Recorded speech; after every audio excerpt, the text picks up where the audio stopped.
Ligue 1, 9 pronostics, c'est parti. Alors salut à tous, salut à tous les footeux, j'espère que vous allez tous très bien, ravi de vous retrouver. Si vous êtes nouveau sur cette chaîne, moi c'est Thomas, ici on parle principalement de foot, de pronostics, de stratégie, de paris sportifs. Et aujourd'hui, dans cette vidéo, je vais vous donner mes pronostics, mes points de vue pour tous les matchs de la prochaine journée du championnat de France de Ligue 1. Mais avant de commencer, comme d'habitude, et pour soutenir la chaîne, on met un petit like, c'est gratuit, ça fait plaisir. On s'abonne à la chaîne pour ne rater aucune vidéo, on partage, on commente. Petit bonus pour cette vidéo, j'offre 50 € à celui qui trouvera le score exact de ce match. Pour participer, c'est pas compliqué, mettez uniquement dans les commentaires votre score exact, les buteurs. Bonne chance! Dernier point pour les parieurs, si vous souhaitez parier sur le meilleur bookmaker, obtenir les meilleures cotes et donc augmenter considérablement vos bénéfices, je vous conseille le bookmaker Pinacle, donc PS3838 via le broker Asian Connect. Pour vous inscrire et parier sur ce bookmaker, vous avez le lien en description.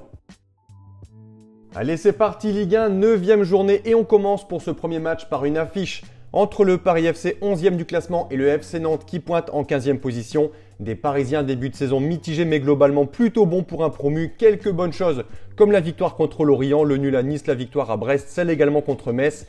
Mais d'autres choses beaucoup moins bonnes, la défaite à Lens contre Strasbourg, contre Angers et contre Marseille. Le Paris FC encaisse énormément de buts, 15 en 8 journées, donc attention au secteur défensif. Et en face, des Nantais qui, comme tous les ans, flirtent avec la zone rouge. Début de saison compliqué, secteur offensif compliqué, défensif également compliqué. En gros, tout est compliqué pour les Canaries qui possèdent la pire attaque du championnat avec seulement 5 petits buts marqués après 8 journées. Mon point de vue contre Nantes, ça devrait le faire, je pense, pour les Parisiens. Je vois le PFC s'imposer, je vais dire 3-1. On enchaîne avec ce second match, Brest qui reçoit le Paris Saint-Germain. Les Brestois s'en souviennent l'an passé, ils avaient joué 3 fois le PSG au mois de février en championnat puis en barrage de Ligue des Champions et les Brestois avaient encaissé 15 buts en 3 matchs, 5-2, 3-0 et 7-0 au Parc des Princes. À part ça, Brest en Ligue 1, après 4 matchs sans défaite, est remonté à la 12e place pendant que les Parisiens, de leur côté, ont laissé la place de leader aux Marseillais après leur nul contre Strasbourg. 3-3.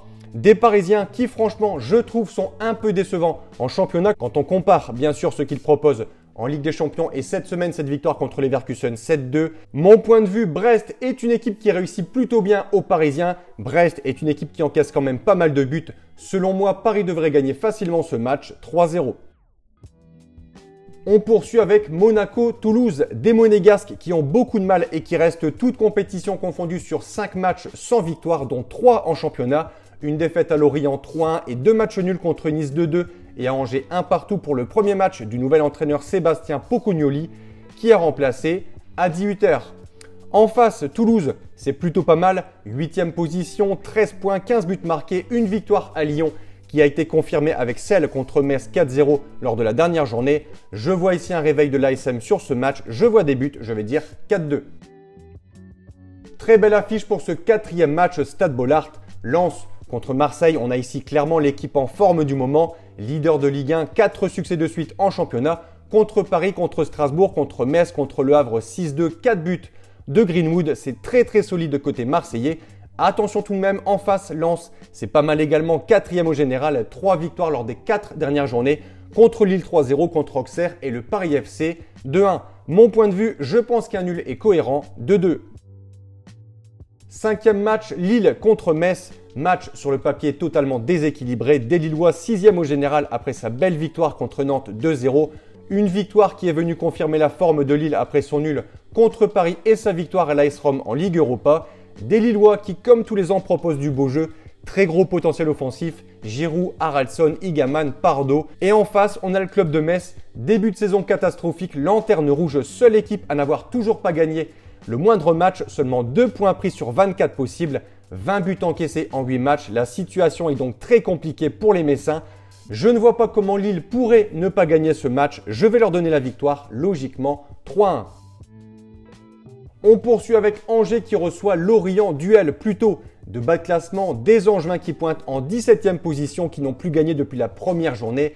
Ils restent donc sur 7 matchs de suite sans victoire. Ils possèdent également la pire attaque du championnat avec 4 buts en 8 matchs. C'est d'une tristesse absolue. En face, on a Lorient qui redresse un peu la barre, début de saison qui était vraiment mauvais. Mais ici, on a un nul au Havre, un autre contre Brest, une victoire contre Monaco. Mon point de vue, Lorient sur le papier est plus en forme, mais leurs performances en déplacement sont vraiment mauvaises. Ils ont pris 90% de leurs points à domicile. Donc ici, je vois plutôt un avantage aux Angevins, 2-1. Auxerre 14e reçoit Le Havre 16e pour ce 7e match. Deux équipes qui vivent un début de saison compliqué. Pour Le Havre, je m'y attendais. Pour la GIA, honnêtement, je m'attendais à mieux. Les Havrais s'encaissent beaucoup de buts. Auxerre, ça marque très peu de buts. Je m'attends donc à un match plutôt fermé entre deux formations en manque de confiance, en manque de résultats. Un nul est pour moi cohérent, un partout.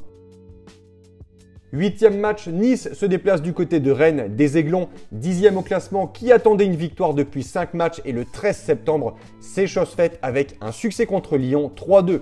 En face, des Rennais qui montrent de belles choses, mais ça reste globalement très décevant. 9e position, une seule défaite cette saison, mais beaucoup trop de matchs nuls et à chaque fois avec le même scénario. Rennes a mené contre Nantes, contre Le Havre, contre Auxerre, avant à chaque fois de se faire remonter et de se faire égaliser. Si les Rennais veulent accrocher l'Europe, ils doivent absolument gagner ce genre de match et être plus solides pour tenir l'avance qu'ils prennent à chaque fois. Mon point de vue, victoire de Rennes 2-1.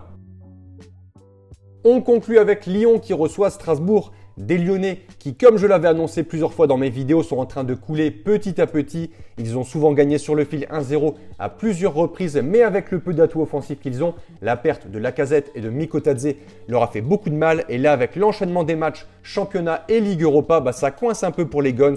La défaite contre Toulouse, la défaite contre Nice, ça risque d'être compliqué pour Lyon car en face, Strasbourg, c'est solide, c'est une belle continuité de la saison passée, une formation qui confirme, qui monte en puissance, 3e place au classement, un attaquant Panicelli en grande forme. Mon point de vue, Strasbourg déborde de confiance, Lyon peut commencer à douter. Selon moi, victoire du Racing 3-2. Donc voilà pour mes pronostics. Et dernier point, si vous souhaitez optimiser vos paris sportifs et tenter d'être rentable sur le long terme, il faut parier sur les meilleurs bookmakers, ce qui vous permettra d'avoir des cotes plus élevées et donc d'augmenter considérablement vos bénéfices. Pour ma part, j'utilise le bookmaker PS3838, donc Pinac via le broker Asian Connect. Et dans cette vidéo, je vous explique étape par étape comment parier sur ce bookmaker. Comme d'habitude, vous avez le lien en description. Sur ce, merci d'avoir regardé, c'était Thomas, à la prochaine et bon pronostic.